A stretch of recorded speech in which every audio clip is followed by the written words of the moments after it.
오늘은 창세기 12장, 13장, 14장을 읽어야 되는 날이죠. 하나님께서 이제 아브라함을 부르시는 그런 내용을 오늘 본문에서 보게 됩니다. 이 하나님께서 아브라함을 부르실 때는 아브라함에게 명령을 주시고 그리고 또한 약속을 주시는 그런 내용을 우리가 볼 수 있습니다.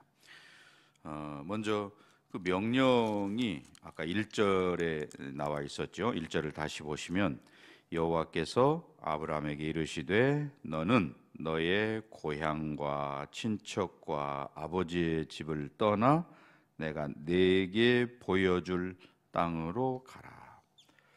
네, 지금 명령을 먼저 하시고 그 다음에 이어서 약속을 주셨다 하는 건데요. 그 명령이 1절에 보니까 본토, 친척, 아버지의 집을 떠나서 하나님께서 지시하는 땅으로 가라는 것이었습니다.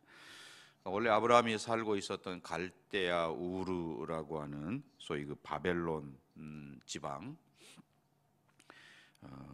상업 또는 문화, 종교의 중심지였다 이렇게 말하지만 특별히 우상 숭배가 심했던, 기록에 보면 그 당시의 우상이 3천 종류가 넘는 그런 곳이었다.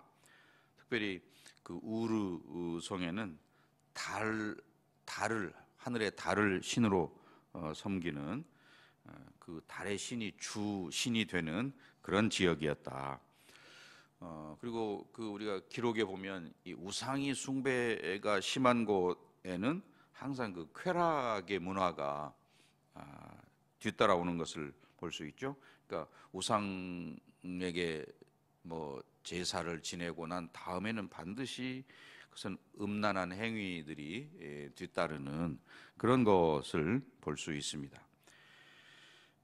또 아브라함이 살던 아버지는 여호수아 24장 2절에 보면 우상을 판매하는 우상 장사였던 것을 알 수 있습니다. 그러니까 아브라함이 만약에 거기 갈대아 우르 그 땅에 그대로 살고 있었다면 여전히 우상을 섬기고 그걸 팔고 하는 그 시대의 영향, 그 시대의 쾌락과 우상 숭배와 이런 거 아래에 살 수밖에 없는, 그리고 그렇게 죽을 수밖에 없는 그런 상황이었습니다. 그래서 하나님께서 그를 건져내기 위해서 본토 친척 아버지 집을 떠나서 그 좋지 못한 그런 영향에서 벗어나라. 네, 본토 친척 아버지 집을 떠난다는 것은 그 당시에 인간적으로 친족의 정을 끊는 그런 것도 있는 것이고, 또는 안정된 생활을 포기하고 나그네의 삶을 시작하는 것이기도 하고, 또는 알지 못하는 미지의 세계, 오늘날처럼 이렇게 발달된 시대가 아니니까 그 시대에 미지의 세계로 간다는 것은 두려움이 앞서는 그런 일들이지요. 그런 상황에서 하나님께서 1절 말씀을 명령으로 주고 계시다. 그러나 우리가 또 1절 마지막에 보면 내가 내게 보여줄 땅으로 가라라고 하는 이 하나님의 명령은 구체적이지도 않습니다. 그죠? 방향만 설정되어 있는 것이지 어디다 이렇게 정확하게 나와 있지도 않지만 하나님의 말씀을 믿고 하나님을 신뢰하면서 가야 할 이제 그런 곳이었습니다. 그럴 때 이제 약속으로 주신 말씀이 2절과 3절의 말씀이 명령을 1절에 하셨다면 2절과 3절에서는 약속을 주시는 그런 내용이었습니다. 제가 2절, 여러분이 3절을 한번 읽겠습니다. 내가 너로 큰 민족을 이루고 내게 복을 주어 내 이름을 창대하게 하리니 너는 복이 될지라. 너를 저주하는 자에게는 내가 저주하리니 땅의 모든 족속이 너로 말미암아 복을 얻을 것이라 하신지라. 네, 우선 큰 민족을 이루겠다 그런 말씀을 하셨습니다. 그러니까 그 민족이라는 게 굳이 꼭 어떤 국한된 몇몇 사람, 또 땅, 그것만을 말하지 않고 결국은 하나님의 뜻을 따르고 하나님 법을 따르는 많은 그 백성들을 나중에 하는 것을 우리가 신약에서 이제 보게 되는 것이고요. 또 그의 이름을 널리 알리게 하는 그런 말씀인 것이죠. 내 이름을 창대하게 하겠다. 네.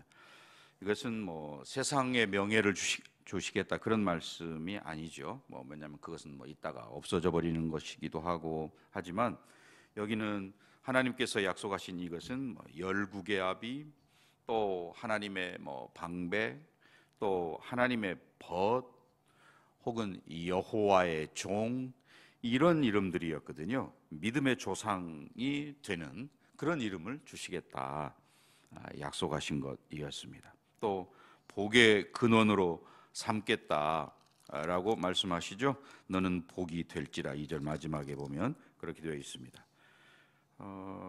복이 되라, 축복의 통로가 되어라, 복 덩어리다, 이런 말씀일 텐데, 말씀에 순종하는 자에게 주시는 놀라운 축복, 복의 근원으로 삼으시겠다. 오늘날도 마찬가지라는 것이죠. 물론 진짜 복은 세상에서 말하는 복보다는 우리가 구원받아 영생을 누리는 그런 것이 진짜 복이죠. 그런 것을 이야기한다. 또 3절에서는 이제 그 2절에 복이 되라라고 하는 것에 대한 자세한 설명이 되겠습니다. 너를 축복하는 자에게는 내가 복을 내리고 너를 저주하는 자에게는 내가 저주하리니 땅의 모든 족속이 너로 말미암아 복을 얻을 것이라. 네. 결국 아브라함을 축복의 어떤 표본으로 삼겠다, 그런 말씀이기도 하고, 또 아브라함 때문에 땅의 모든 족속을 하나님이 축복하시겠다. 네. 그 아브라함의 씨에서 나온 나중에 예수 그리스도, 그로 말미암아서 모든 인생들이 복을 받게 되는 것까지를 내다보는 것이죠. 그리고 이제 4절부터 9절까지 말씀은 아브라함의 이제 새로운 삶에 대해서, 하나님의 명령을 따라가는 새로운 삶에 대해서 이야기하는데요. 4절도 우리 한번 같이 읽겠습니다. 이에 아브라함이 여호와의 말씀을 따라 갔고 롯도 그와 함께 갔으며 아브라함이 하란을 떠날 때에 75세였더라. 하나님께서 그런 명령을 주실 때에 주저없이 그가 떠났던 것을 볼 수 있습니다. 사실은 약속의 말씀만 붙잡고 가는 거죠. 말씀에 근거해서 출발했던 것을 보게 됩니다. 그러나 우리가 생각할 때 이게 과연 쉬운 일이냐 할 때 꼭 이렇게 쉽다고 말할 수는 없는 것이죠. 그 시대에 그런 상황에서 하나님의 말씀만을 믿고 출발한다는 게 쉬운 일은 아닌데, 하나님의 뜻을 다 알 수 없지만 또 하나님께서 한꺼번에 다 이렇게 펼쳐 보이지 않기 때문에 알지 못하지만 하나님을 믿고 가는 거죠. 하나님 그 자체, 하나님을 신뢰하면서 가고 있는 모습. 또 그는 가나안 땅에 이제 이르게 되면 거기 이미 원주민들이, 가나안 주민들이 먼저 정착해 있었던 것이죠. 그러니 사실은 하나님께서 주신 약속의 말씀과 실제 삶은 많은 차이가 있다, 이렇게 이야기할 수 있을 것입니다.